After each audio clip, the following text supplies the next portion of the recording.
નમસ્કાર. શું તમે જાણો છો? મૃત્યુ ધીમે ધીમે આપણા પગથી શરૂ થાય છે. સાંધાનો દુખાવો, ઘૂંટણનો દુખાવો, નસોની દુર્બળતા આ બધા સંકેત બતાવે છે કે આપણા શરીરની અંદર કેલ્શિયમ અને પોષક તત્વોની ખામી થઈ રહી છે. પણ હું તમને એમ કહું કે એક નાનકડા દાણા તલ તમારું આખું જીવન બદલી શકે છે. તો એક નાની સ્ટોરીથી શરૂઆત કરીએ. મારા ગામમાં એક કાકા રહે છે. એમની ઉંમર લગભગ 70 વર્ષની છે. તેઓ રોજ સવારે ઉઠીને તલ અને ગોળને ચાવી ચાવીને ખાય છે. એમના શરીરની અંદર ન તો દાંતનો દુખાવો છે, ન તો પગમાં ઝંઝણાટી છે, અને સાંધાના દુખાવાનું તો નામો નિશાન નથી. એક દિવસ મેં એમને પૂછ્યું કે કાકા, તમારા સ્વાસ્થ્યનું રહસ્ય શું છે? તો તે હસીને બોલ્યા, બેટા, તલ ખાઈશ તો લાંબુ જીવન મળશે. એ જ વાત આજે વિજ્ઞાન પણ સાબિત કરી રહ્યું છે. JNUના એક રિસર્ચમાં સાબિત થયું છે કે તલની અંદર દૂધ કરતાં પણ વધારે કેલ્શિયમ છે. ફક્ત કેલ્શિયમ જ નહીં, તલની અંદર આયર્ન, મેગ્નેશિયમ, ઝિંક, ઓમેગા-6 ફેટ્સ અને બીજા ઘણા બધા પોષક તત્વો રહેલા છે. આયુર્વેદની અંદર તો તલને આયુષ્યવર્ધક બીજ કહ્યું છે, અર્થાત જે બીજ આપણું આયુષ્ય વધારી શકે. આજના આ વિડીયોમાં આપણે વિગતવાર જાણીશું તલનું મહત્વ શું છે, તલની ખાવાની સાચી રીત કઈ છે, તલના ફાયદા આયુર્વેદિક અને વૈજ્ઞાનિક બંને જાણીશું. જો તલ વધારે માત્રામાં ખાવામાં આવે તો એ આપણા શરીરને કયા કયા નુકસાન કરી શકે છે. રોજિંદા જીવનમાં તલને તમે કઈ કઈ વસ્તુની અંદર નાખીને ઉપયોગમાં લઈ શકો છો. તલ ખાવાની અલગ અલગ રીતો પણ આપણે જાણીશું. મિત્રો, આપણા શરીરને મજબૂત રાખવા માટે કેલ્શિયમ એક આધારશિલા છે. હાડકાં અને દાંતની મજબૂતાઈ માટે કેલ્શિયમ ખૂબ જ જરૂરી છે. પરંતુ જેમ જેમ આપણી ઉંમર વધતી જાય છે તેમ આપણા શરીરની કેલ્શિયમ શોષવાની જે ક્ષમતા છે તે ખૂબ જ ઓછી થઈ જાય છે. ખાસ કરીને મહિલાઓની અંદર 40 વર્ષની ઉંમર પછી કેલ્શિયમની ખામી ખૂબ જ વધારે જોવા મળતી હોય છે. હવે સવાલ એ છે કે શું કેલ્શિયમ માટે ફક્ત દૂધને જ પીવું પડે? તો જવાબ છે ના.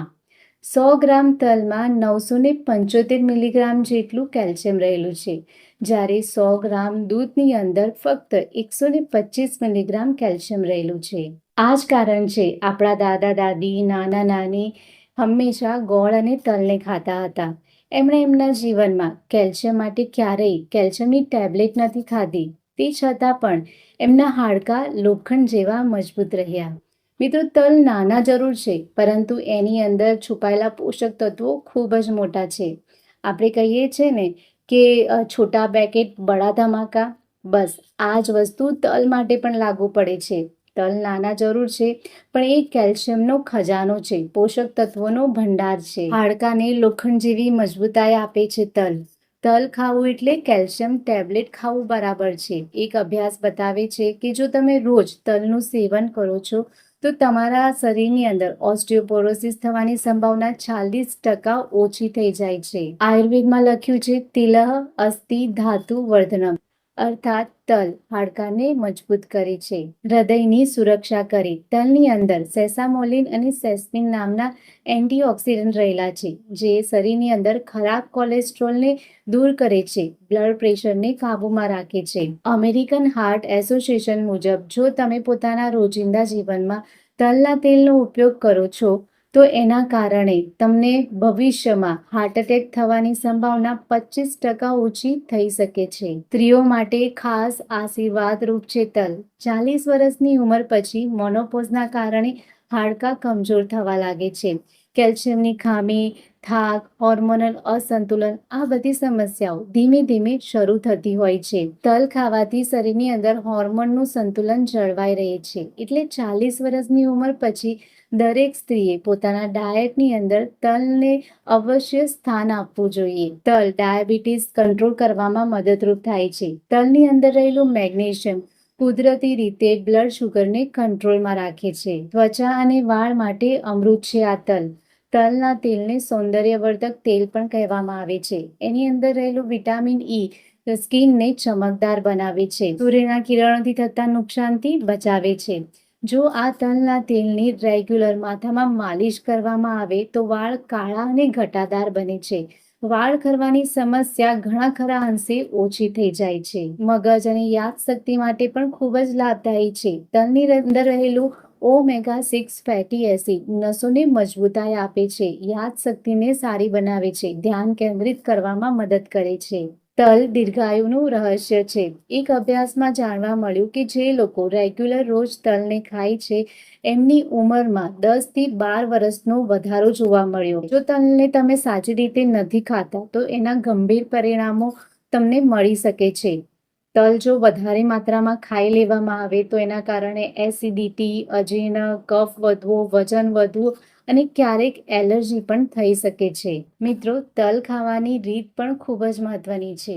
ઘણા લોકો કહે છે, અમે તો રોજ તલને ખાઈએ છીએ પણ અમને તો કોઈ જ ફાયદો થતો નથી. હા, સાચું, તમે તલ ખાતા હશો, પણ જો તમે એને યોગ્ય રીતે ન ખાઓ તો એ તમને ખૂબ જ ઓછા ફાયદા આપે છે.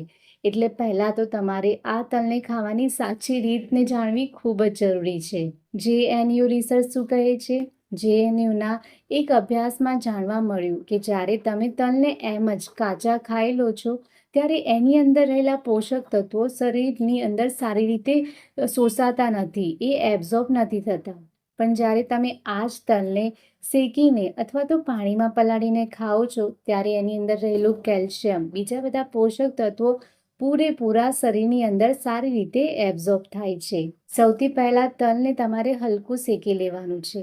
હવે આ શેકેલા તલને રોજ સવારે તમારે 2 થી 3 ચમચી લેવા અને એક નાનો ટુકડો ગોળ લેવો.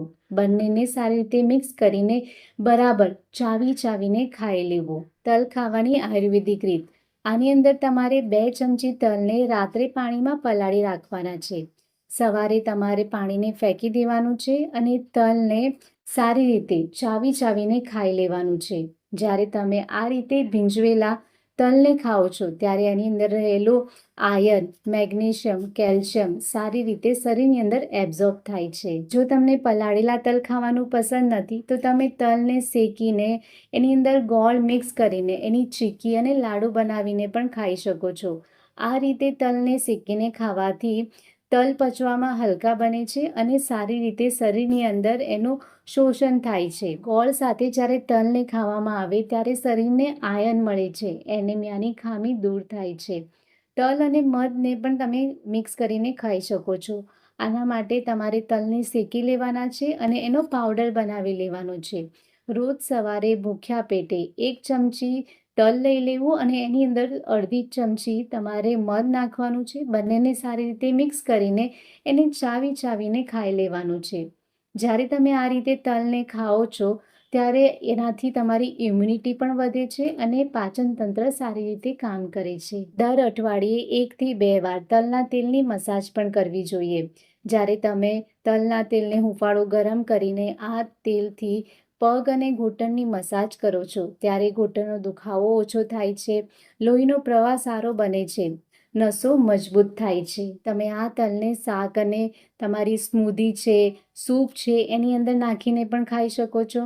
અલગ અલગ આઈટમ બનતી હોય છે, ઢોકળા છે, હાંડવો છે, તો એની ઉપર નાખીને પણ તમે લઈ શકો છો. હવે તમને પ્રશ્ન થતો હશે કે તલ કેટલા ખાવા જોઈએ?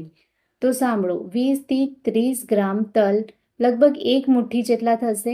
પૂરા દિવસમાં આટલા તલ ખાવા ઇનફ છે. એનાથી વધારે જો તમે તલને ખાઓ છો તો તમારું વજન વધી શકે છે, અજીર્ણની સમસ્યા થઈ શકે છે. મિત્રો, શરીર ભગવાને આપેલી એક અદ્ભુત ભેટ છે, પણ આ શરીરને સાચવવાની જવાબદારી આપણા હાથમાં છે. આજે જો તમે તલ ખાવાની શરૂઆત કરશો તો આવતીકાલે દવાઓ ખાવાથી બચી શકશો. તો ચાલો આજે એક સંકલ્પ કરીએ. રોજ સવારમાં 1 થી 2 ચમચી તલ અને ગોળને ખાઈએ. હાડકાં મજબૂત બનાવીએ, તંદુરસ્ત રહીએ અને લાંબુ જીવન જીવીએ.